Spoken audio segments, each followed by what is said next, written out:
Hello everyone, this is Eri, and today I'll be taking a look at Shadowrun Returns. Now, as this name suggests, this is the Shadowrun franchise making a kind of comeback game. I'm looking it up just a little bit. Shadowrun was actually a tabletop RPG series, and in the 90s and early 2000s, they had a number of video game adaptations which were largely action RPGs. And this is actually the first game where they go to an isometric RPG format. So this isn't like a comeback in terms of making another isometric game, but just a return to trying to make games that represent this tabletop franchise. It's a little comparable to Dungeons and Dragons' relationship to video games, I suppose. Their first isometric RPG was Baldur's Gate, and that was many years after making action RPG adaptations. Now I've literally just started this up, and it went straight to this start screen. There weren't any logos or anything like that, so the startup was fantastic, I'd say. So let's take a look at the options now. Oh, that's cool. You can set your camera from. In isometric games, it's actually typically orthographic, but perspective gives a bit of distortion at the edges of the screen. And it's kind of a personal preference thing, I think. Now, I think the music is being a little loud, so let's just turn that down a little. It's nice that all of the options are on one screen. It's really taking advantage of the fact that it's on PC. Usually you have to go through multiple menus for this, but instead of 4 different sub-menus, you just have the one. I think this is the mod workshop or something like that. So you can create your own campaigns, just like a number of other isometric style RPGs over the years. And barring anything else, let's start a new game. And it looks like it's not giving any prominence to its own campaign, because you can just select a campaign straight out. Usually there's like an option for a new game which goes into the main campaign that the developers made, and then an optional campaigns game option which has its own selection. But here it's just start a new game. And here we have the character creation. Now usually I take a lot of time in this just to make it according to how I like. But let's see if I can try going through this a little bit more quickly.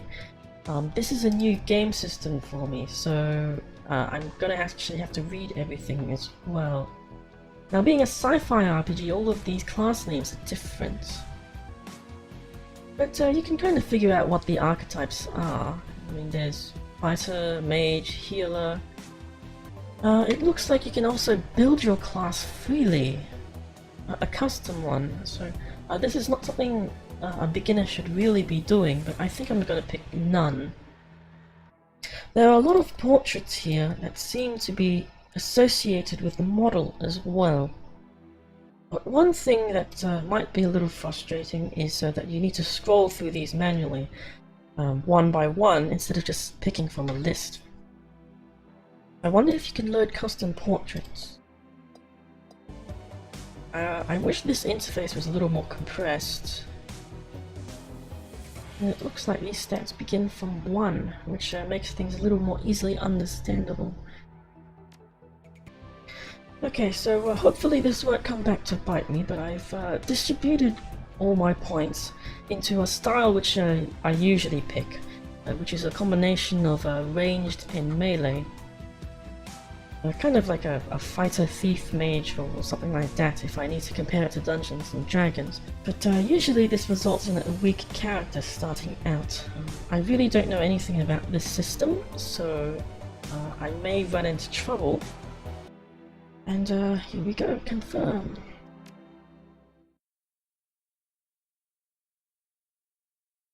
the loading time is quite nice.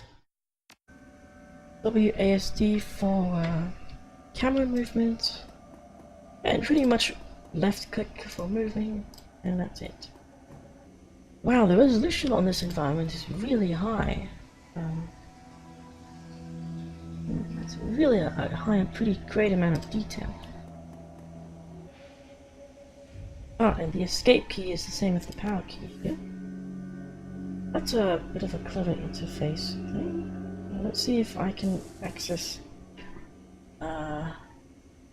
options somehow. Save menu is also the options menu. So it's really taking advantage of this huge screen. It's really intended for PC, I can say, because it's just trying to combine multiple menus together. Usually this would be two different menus. And there's also a huge manual, which is great. Hey buddy, hope I didn't catch you at a bad time. He giggles. He's drunk again. Oh, don't bother with your side of the conversation. I'm dead. Oh dear. Something that feels a little off here is that everything is to the side. It's coming on the side. So I'm not really sure how this game would look in ultra widescreen. And the subtitles at the bottom are a little too low, I think. Okay, turn-based combat.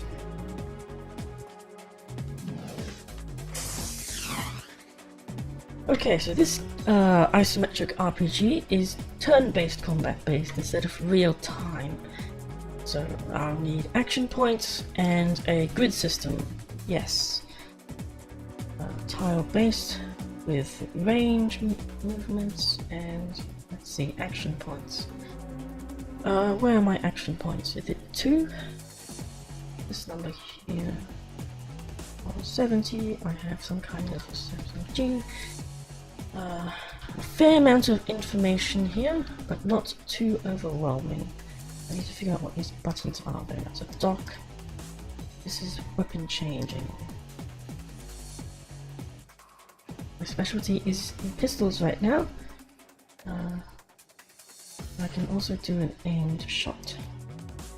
What appears to be a 2-action system, which makes the turn-based movement a bit more easier. All you have to do is consider your range, and that's it. You can take 2 actions. So turn-based combat and real-time combat have their pros and cons. Real-time combat means that everything goes faster, but turn-based combat allows you to take more time considering your actions. And yeah, sure, real-time support is a thing, but an issue with that is that you need to constantly consider your pausing action as well. But in this case, you can play largely with just your mouse.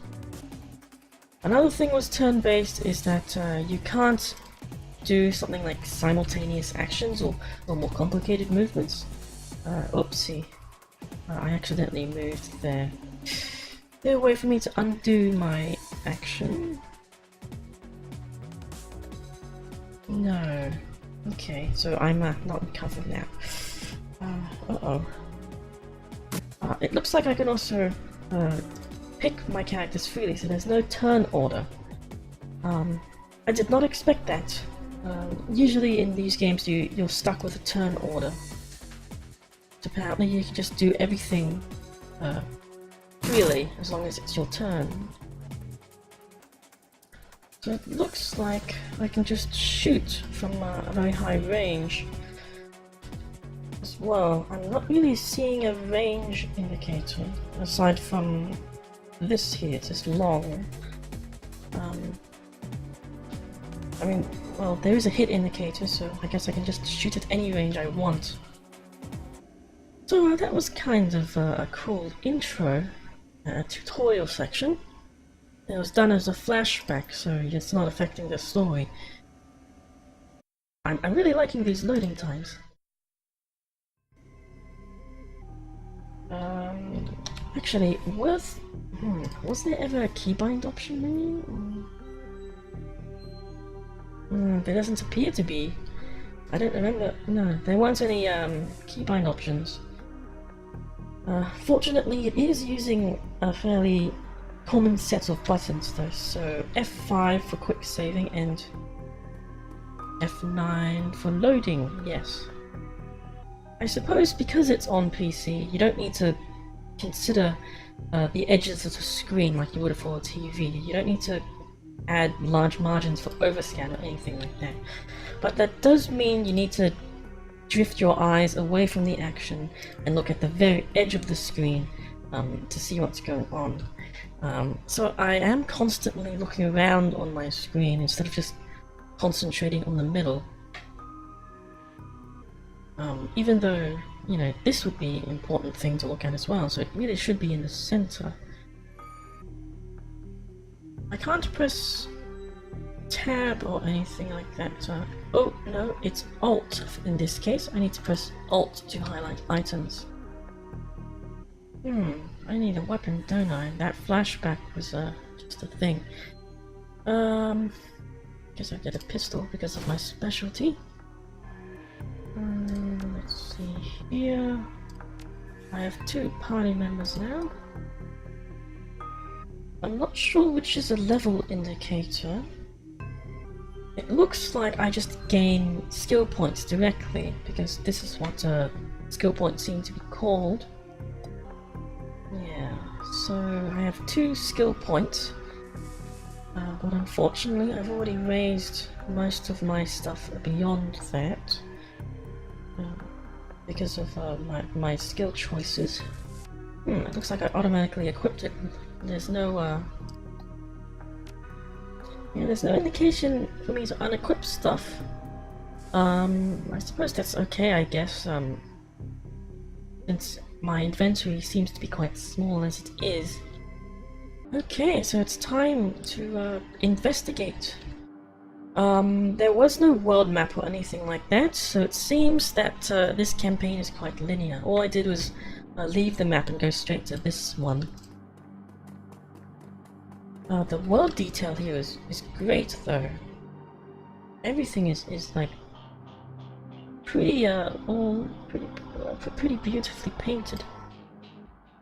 Oh dear, it's like some thugs have ambushed him. And they both missed. Oh, you're gonna be in a load of trouble, aren't you? Aren't you? Looks like the body's faded away, so there's no loot or anything like that. It looks like my first objective is to deal with these gangers who ambushed me. Okay, so let's try something here. There are 2 camera options. One is orthographic, one is perspective. So let's see what actually happens. There we go. So it largely looks the same, but that's just because of the camera angle. But what's lost in orthographic is parallax. So this looks truly like an isometric game now. But if I go back to perspective, you can see that not only do things at the corners zoom in just a little bit in scale, but when you move the camera, there's a very slight amount of parallax. You can see there. The field of view, though, is still very low to create that isometric effect, but that's pretty cool. It's a very subtle parallax effect. Oh dear, I'm in the open. Combat is going to be a bit difficult. Oh cool, it's a tree with wishes hanging there and everything. Oh, well, I should probably pay attention to the combat, actually. Let's see. I'm not really sure what these circles are meant to signify. But in any case, I don't really know the morality of Jake yet. And I don't want to be associated with him if he's like a cold-blooded killer. Etiquette, security. Maybe that's a faction thing? Being that this is the dystopian world, I can probably bribe this guy.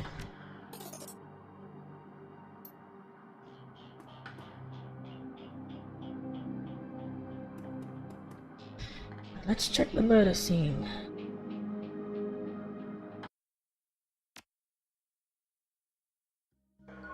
Oh, this appears to be some kind of pub. Very nice looking establishment. Whiz. That's I'm not really sure what that's slang, but more investigation. Yay.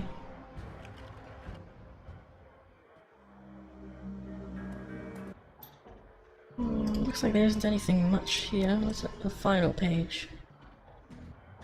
Probably should have just gone straight for the final page, actually.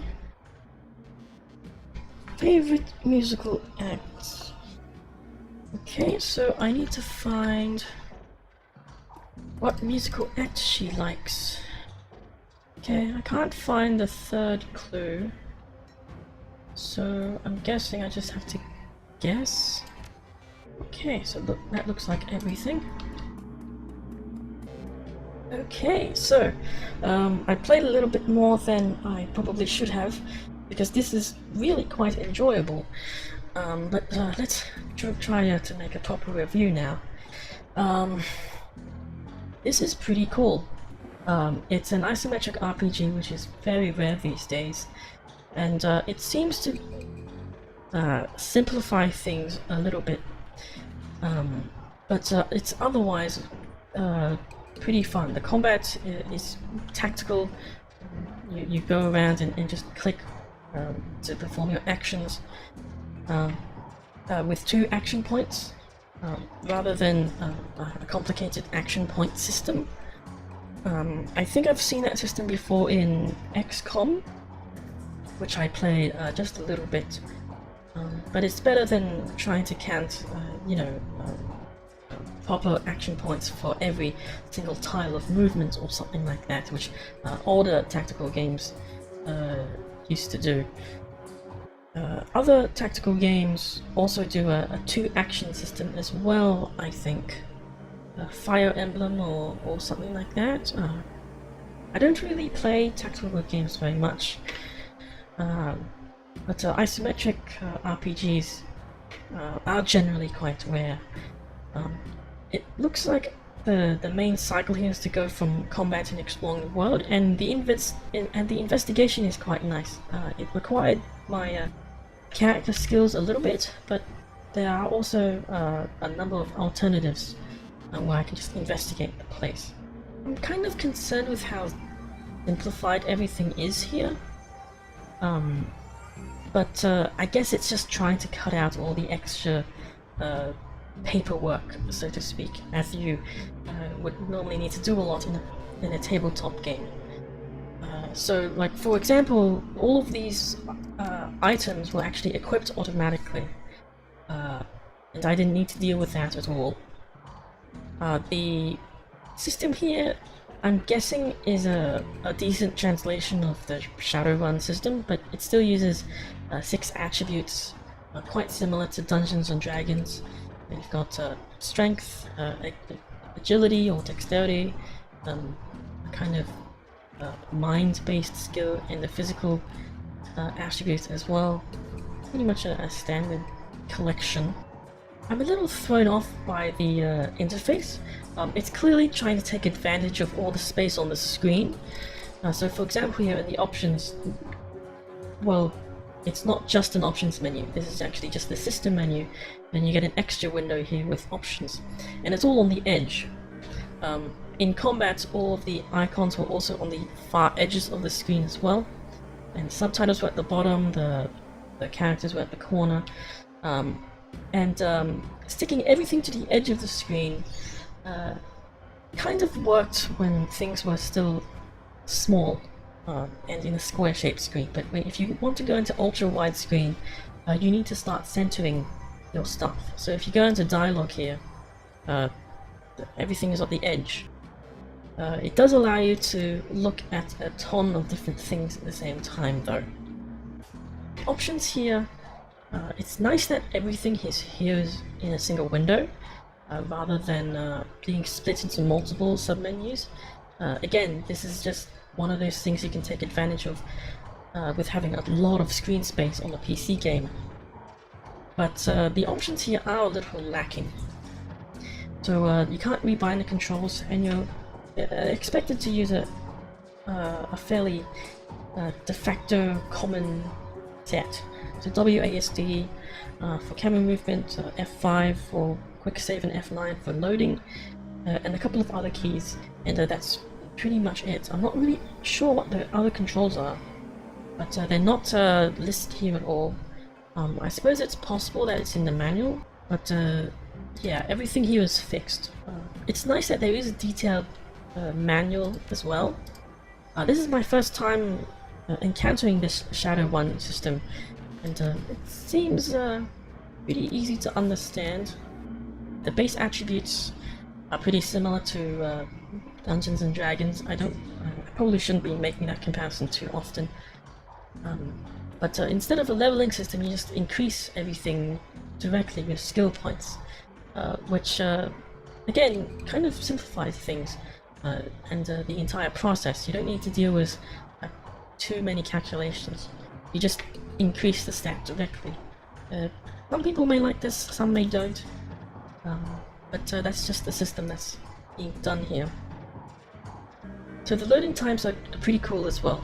The maps are fairly small but very detailed, and I'm really liking the choice of a slight perspective camera for this isometric angle as well, rather than just a flat orthographic. It's a very subtle effect. When you move your camera, you can see a little bit of parallax there.